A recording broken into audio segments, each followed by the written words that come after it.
कल प्रेस में भूपेश जी ने बयान दिया और उनकी आपत्ति बड़ा अजीबोगरीब आपत्ति है। प्रधानमंत्री जी के जीरो टॉलरेंस पर उन्होंने बात कही कि छत्तीसगढ़ और मध्य प्रदेश की सभा में उन्होंने कहा कि मैं भ्रष्टाचारियों को नहीं छोड़ूंगा। अब भूपेश जी, आप क्यों घबरा रहे हो? प्रधानमंत्री जी का इशारा भ्रष्टाचारियों पे है। जब से प्रधानमंत्री 2014 में मोदी जी प्रधानमंत्री बने हैं, ऐसी सरकार बनी है जो भ्रष्टाचार पे लगातार कार्रवाई कर रही है। और जब भ्रष्टाचारियों पर छत्तीसगढ़ में कार्रवाई होती है तो भूपेश जी सामने आते हैं।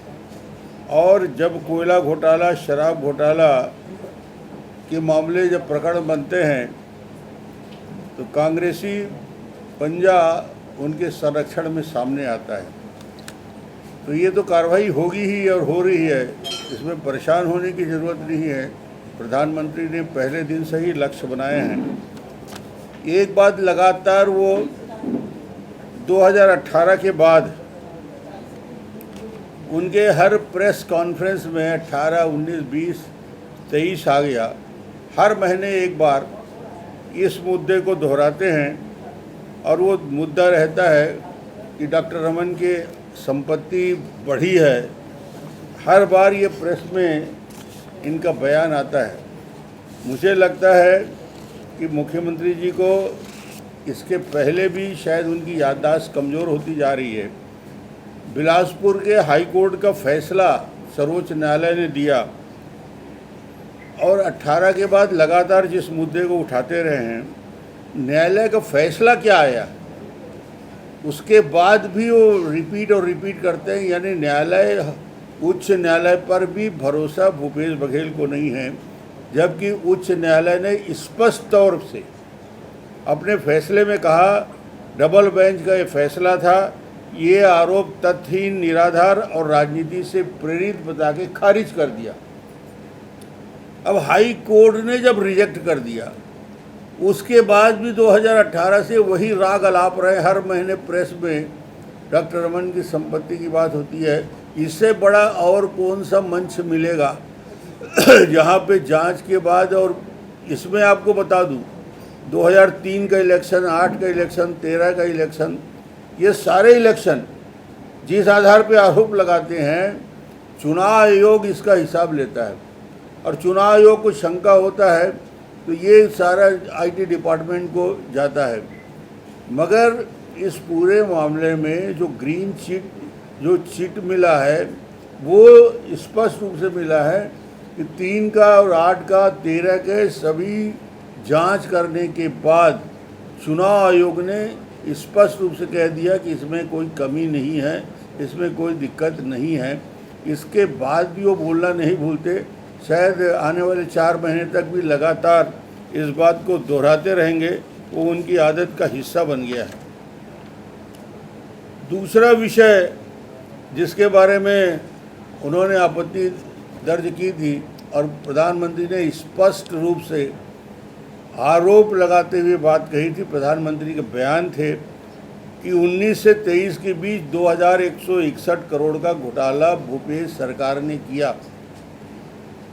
इसमें आपत्तिजनक क्या बात है? किया है, प्रमाण है। और इस पूरे मामले में आपने पूरे के पूरे तंत्र को करप्ट कर दिया। सरकारी शराब आउटलेट पर शराब माफिया का कब्जा हो चुका है। स्टेट मार्केटिंग कॉरपोरेशन लिमिटेड द्वारा पूरे शराब मैनेजमेंट और मॉनिटरिंग, वहाँ के पदाधिकारी कुछ IAS, अनवर ढेबर और उनका ग्रुप के साथ साथ 800 आउटलेट का अपने लोगों को पोस्ट किया गया। ये पूरा का पूरा मैनेजमेंट जिस प्रकार से 800 शराब दुकान के आउटलेट में बिक्री को मैनेज किया, ये सीधा सीधा भ्रष्टाचार को बढ़ावा देने का पहला कदम था।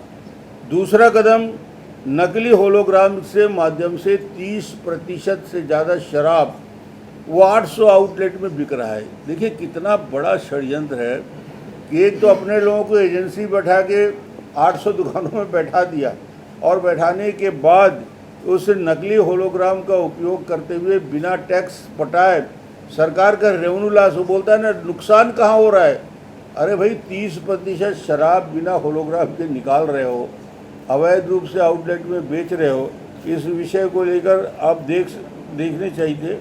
और महत्वपूर्ण विषय जिसमें यदि कोई व्यक्ति ईमानदारी से सर्विस करता है पूरे जीवन भर तो उसके संपत्ति में कितना इजाफा होता है, जितना उसकी संपत्ति और जितना उसको तनख्वाह और पेंशन मिलता है। मगर इस मामले में ईडी ने जो संपत्ति जब्त की है वो संपत्ति, वो चैनवर का हो, अरुण त्रिपाठी का हो, अनिल टुटेजा का हो, 121 करोड़ से ज़्यादा की संपत्ति जब्त की गई। 53 एकड़ ज़मीन नया रायपुर में अनवर ढेबर ने खरीदा।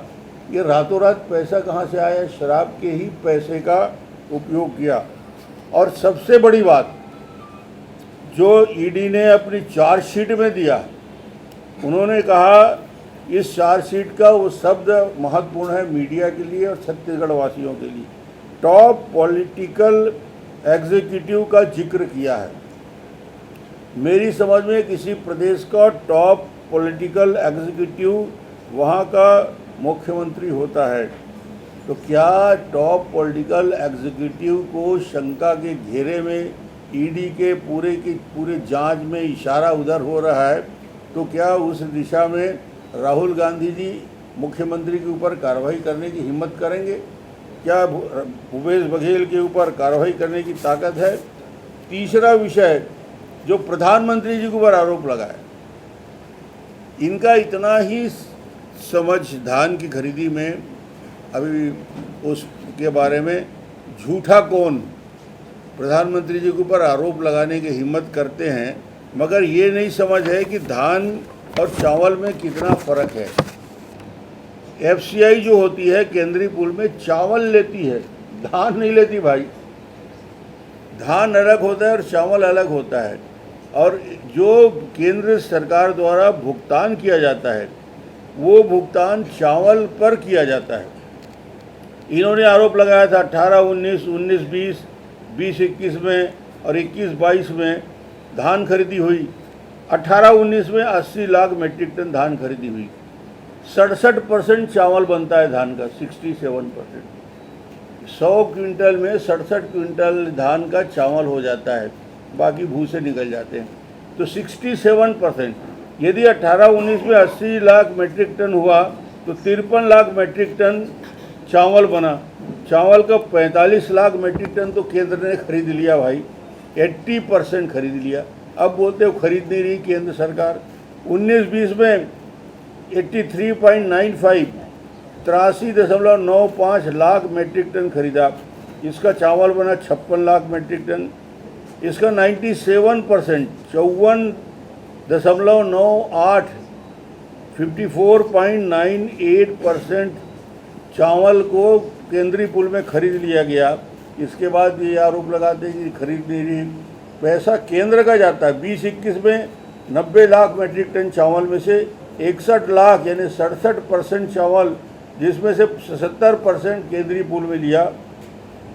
और 21-22 में 97.99 लाख मेट्रिक टन में से 65 लाख